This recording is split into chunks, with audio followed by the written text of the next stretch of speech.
बहुत समय पहले की बात है, जब न समय था, न दिन और रात, न आकाश और न ही पृथ्वी, केवल एक ही अनंत ऊर्जा चारों ओर फैली हुई थी। उसी ऊर्जा से ब्रह्मा जी और विष्णु जी प्रकट हुए। ब्रह्मा जी को सृष्टि रचने का काम मिला, जबकि विष्णु जी को उसका पालन करने का दायित्व सौंपा गया। एक बार दोनों के मन में ये सवाल उठा, हम में से बड़ा कौन है? ब्रह्मा जी बोले, मैं सृष्टि का रचयिता हूँ, इसलिए मुझसे बड़ा कोई नहीं। विष्णु जी ने कहा, मैं सृष्टि का पालन करता हूँ और सभी जीवों को जीवन देता हूँ, इसलिए मैं श्रेष्ठ हूँ। दोनों में ये वाद विवाद बढ़ता ही जा रहा था कि तभी अचानक आकाश में एक अनंत प्रकाश स्तंभ हुआ। वो इतना विशाल था कि उसकी ऊंचाई और गहराई का कोई अंत नहीं दिखाई दे रहा था। ये कोई साधारण स्तंभ नहीं, बल्कि महादेव का स्वयं ज्योतिर्लिंग स्वरूप था, अनादि, अनंत और सर्वशक्तिमान। इसकी सीमा जानने के लिए ब्रह्मा और विष्णु ने एक प्रयास करने का निर्णय लिया।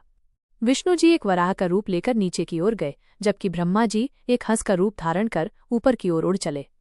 हजारों वर्षों तक खोजने के बाद भी उन्हें उस प्रकाश स्तंभ का कोई अंत नहीं मिला। विष्णु जी ने अपनी हार स्वीकार कर ली और बोले, यह अनंत है, मैं इसकी सीमा नहीं पा सका। लेकिन अहंकार में आकर ब्रह्मा जी ने झूठ कहा, मैंने इसका अंत पा लिया है। ये सुनकर ज्योतिर्लिंग से एक विराट ध्वनि गूंजी और स्वयं महादेव प्रकट हुए। उन्होंने कहा, जो सत्य को स्वीकार करता है वही मुझ तक पहुंच सकता है।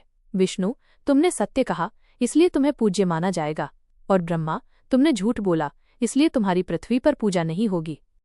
यही कारण है कि आज संसार में विष्णु जी की पूजा होती है, लेकिन ब्रह्मा जी के बहुत कम मंदिर हैं। यहाँ पहली बार महादेव ने ब्रह्मा और विष्णु को अपने अनंत स्वरूप का दर्शन कराया।